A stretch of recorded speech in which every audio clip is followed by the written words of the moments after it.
Hi, this is Devin again from Angry Scroll Computers and Graphics. Today I'm going to be disassembling this Toshiba laptop for a customer. His motherboard went out, it will not power on, so we got a replacement for him to put in. And the exact model of this Toshiba is a Satellite Pro C650-EZ1515D. As long as it's a C650 series, they're all pretty similar, so it should work for most of them. If it doesn't for yours, just send me a message and I might be able to help you out. So let's get right to it. Let's get started. First off, we have to disassemble it, and in order to do that, you take the battery out first, remove the battery. Okay. Next, check to make sure that everything is in working order, and it should be. We're going to remove the keyboard plate first, and I'm just using a standard miniature plier and screwdriver. You can get your own, but they're really cheap. So essentially, just pop this off here.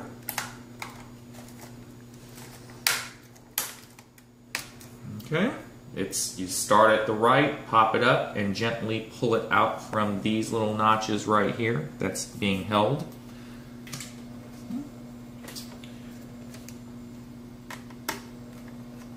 Remove the 4 screws here, here, here, and here to release the keyboard.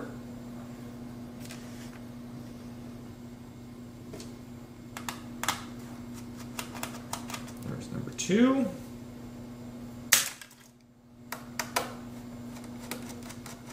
Number 3.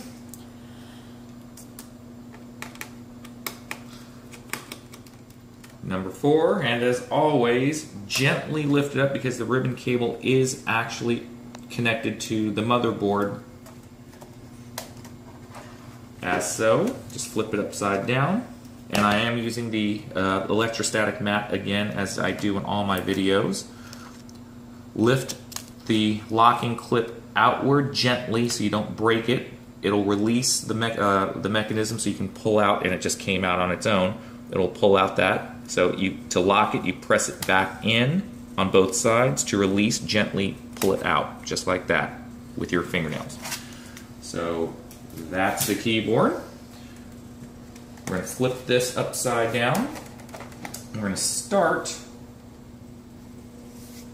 with the underside first. That will release all the screws from the top part, and then there's some screws on the front that I will show you to remove the top keyboard lid. Okay, so we're going to count the screws off because the last time on another video I forgot one screw because I was at a bad angle. Okay, so this time there are no screws hidden near the front of the battery where the battery connector is, but this one, there's 1, 2, 3, 4, 5, 6, 7, 8, 9, 10, 11, 12, 13, 14, 15, 16, 17, 18, 19 screws that you can easily see from the top. There's most likely more screws underneath these 2 plates, hard drive plate and the memory plate. But for now, we're going to remove 19 screws, okay? And since you already know where the screws are, I'm just going to remove them real fast. And the customer did have 2 screws underneath the DVD tray, but it is not there, so you must have removed it at some other point in time. But there would actually be 2 screws here that you would have to remove. Please do not forget to remove those, because if you try to remove the lid with those 2 screws on, you will break that DVD plate right there.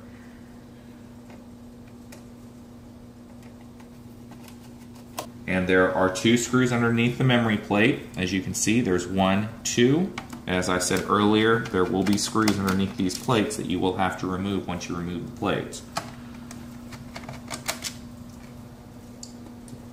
Get to the hard drive right here. There's 1 screw holding the hard drive tray in, right there, at the very corner. Remove that. then gently slide it that way towards the DVD side, then gently lift it up to remove the hard drive out. And there are no other screws hidden to remove underneath that hard drive. That was the only screw. So now it looks like all the screws have been removed. Just doing a double check. There, everything's good. There. Those out. All the screws are good from the bottom. Flip it right side up.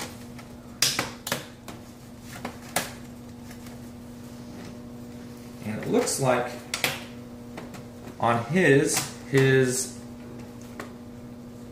hinges that are supposed to be screwed onto the motherboard have broken. And over time they do that, unfortunately, due to heat or overuse and stress.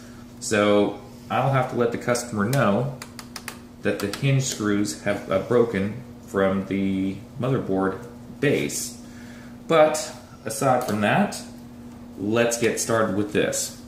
There are a few ribbons, one ribbon here that we have to disassemble or to remove. We have to remove these wireless cables.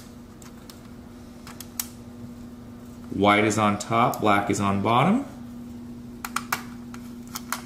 We'll remove that first. One screw is holding the wireless card, mini card, in. We're going to gently use your fingernail, just lift that latch up because you do not want that to be broken, or else you're going to be in for a lot of unnecessary hardship. Gently lift that, pull that out. These need to be taken out. I don't know if they need to be taken out right this second, but I'm not taking a chance. I know this one.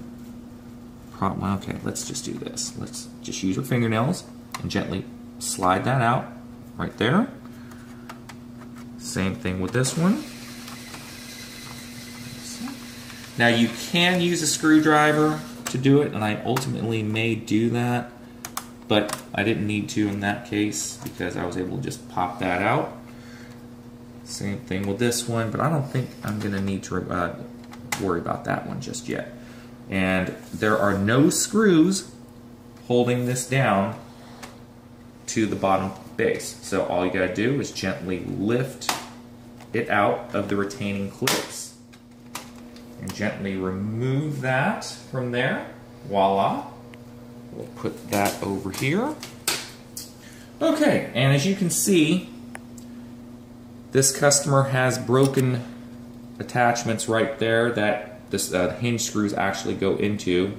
So without it being in there, this lid can't be held down by anything other than the actual keyboard plate, or the lid I should say. So other than that, now next we need to remove all these other, and my wife is actually holding the lid for me. We need to remove the fan power. Click there. This is the LCD cable, which simply just pulls out there. There's one screw here that holds the fan down, so oops, wrong screwdriver. Alright, so one screw is being held down there, and there's another screw for the fan that's being held down there, and one more right there.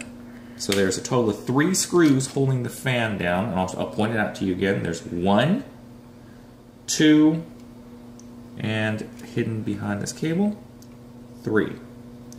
That will hold the fan, and you can remove that to gain access more easily, because this is going to have to be removed along with the motherboard.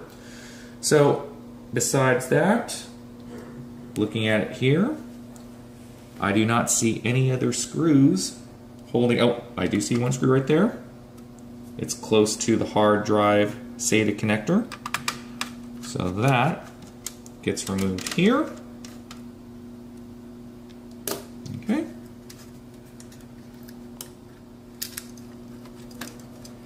It's being held down by the power plug, the DC jack right there. And then, voila, the motherboard is now free. So what I'm going to do now is move this out of the way.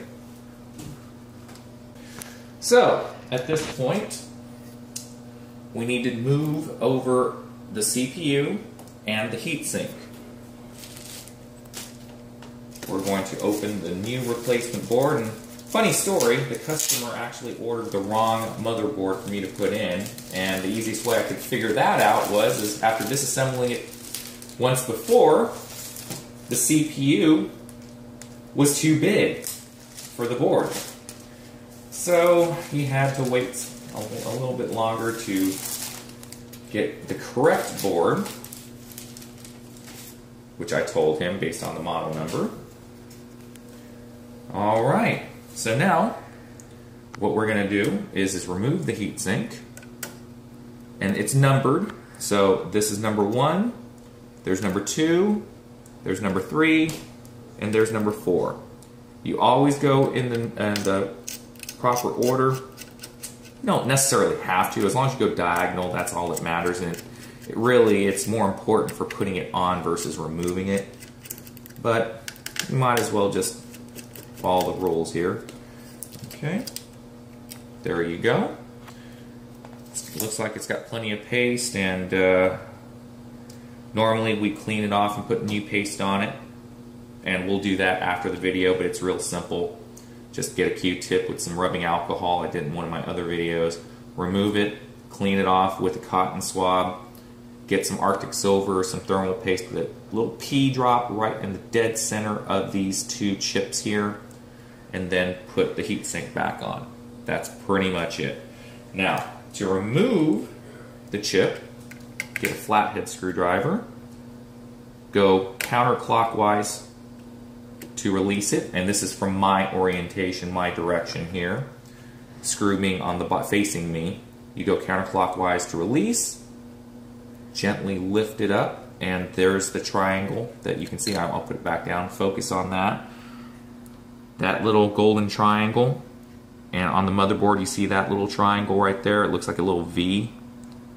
That is the direction you want to put your CPU back in on the new board. Okay, so we're going to remove this, and my hand is on the electrostatic mat. We do not want to discharge any static electricity into these components. Even though this motherboard's dead, I was more worried about the CPU. Now, simply, okay, I guess it's all counterclockwise, so it's in the open position. Put this CPU in, and it fits this time. The other time it didn't. Then, clockwise, lock it into position, and I put the corner back into the triangle here, so it fits. Next,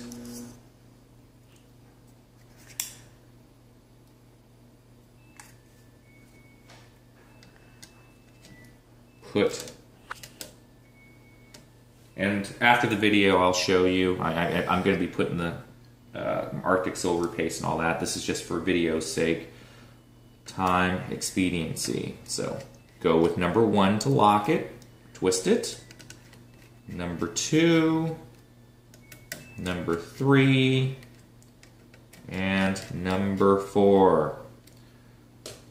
I already blew it out, canned air. The heatsink fans and fins right here are clean.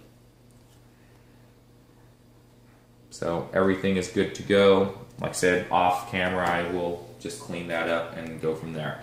Now, to reassemble, it's pretty much in reverse order. Okay, now is the time to install the motherboard. Make absolutely sure you get your wireless wires out of the way and your LCD cable out of the way. Okay, they have a tendency to kind of move around, as you can see. Just be careful, you do not want it trapped underneath. So simply slide the motherboard back into place. And before you do that, you might want to plug in the DC jack, so you won't forget. Right there, like so. Okay.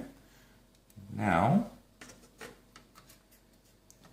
slide the motherboard into place. Be careful of the wires.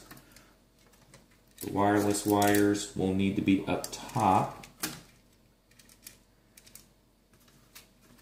like so. Make sure the DC jack wire is out of the way. Make sure that the wireless wire is out of the way and going to where it needs to go, because this is where the wireless card will be going, right here. Okay? Then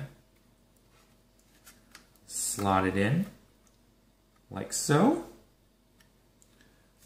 We will put in the screw.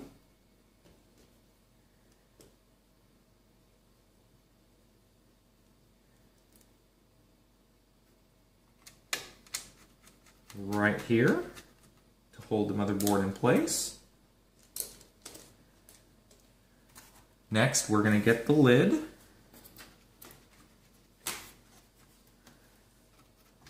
Oh, whoops. We have to, first of all, I'm jumping ahead, put the fan back in. There you go. Put the 3 screws back in, 1, 2, and 3.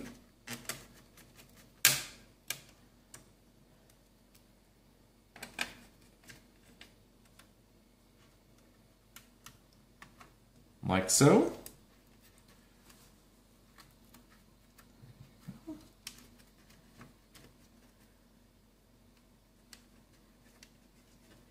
Get the wires situated. Okay, now is the time to put the lid back on. Okay.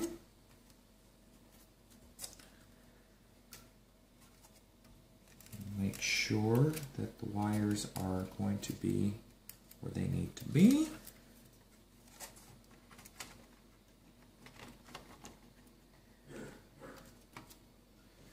And we can actually, remember what I said before, white on top, black on bottom. We can simply put the wireless cables back on before we screw the card back into place.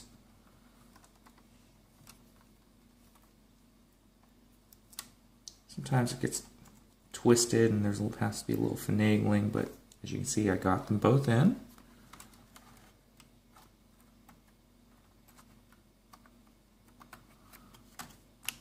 There we go. And just to make sure it's not getting in the way,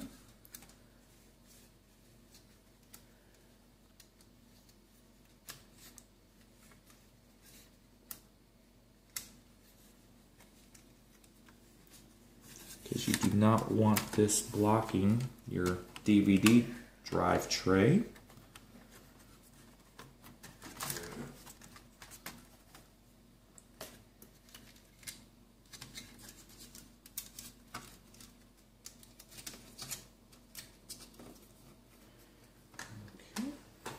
We will screw the wireless card in. There we go. There it goes. There it goes. Okay. Then gently, whoops, and make sure that that ribbon cable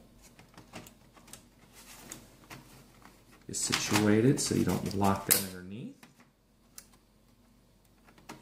There we go. That's the power I just plugged back in. Right there. Next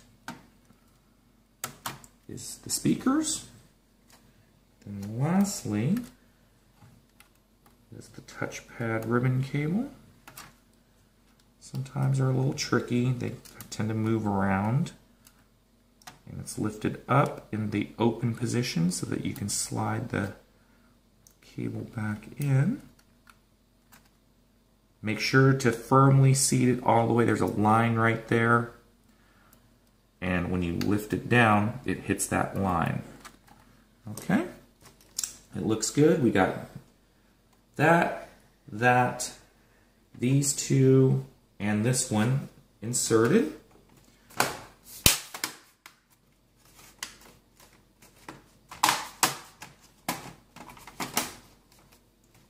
All right, then finally for the top portion, we will insert the keyboard connector, gently open, put it to the open position for the connector. Then slide. Sometimes the connector goes to the locked position, so you gotta be real careful about that.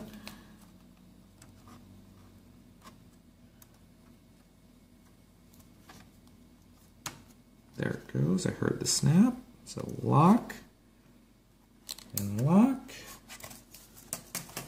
Just to make sure, I want to make absolutely 100% sure it is fully in. I don't think it is.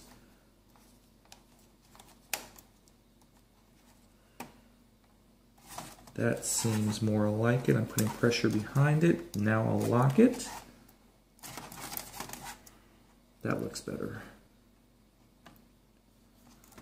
Okay.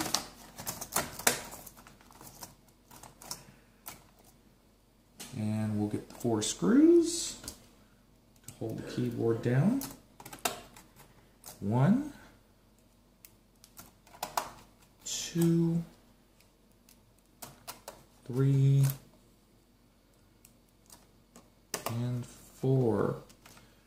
Okay. Make absolutely sure that it is situated and snapped down. I will hold this. Go ahead and close the lid. There you go. Now it's just a simple matter of reinstalling all the screws back into where they need to go. So I'm just going to do this real quickly.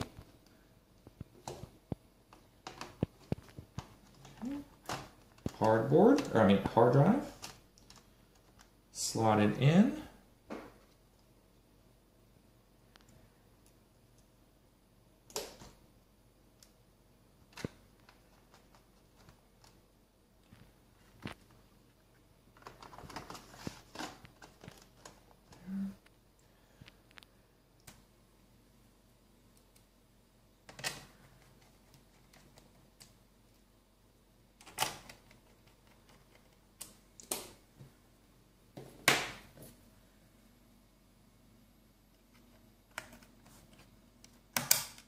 Make sure the memory clips in.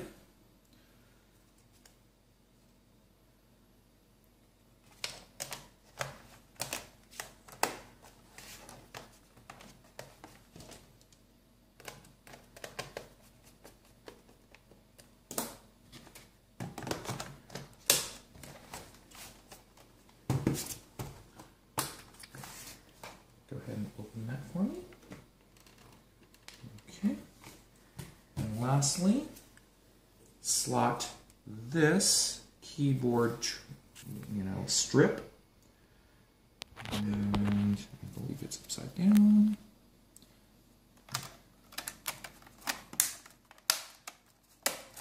Start from the left and work your way right.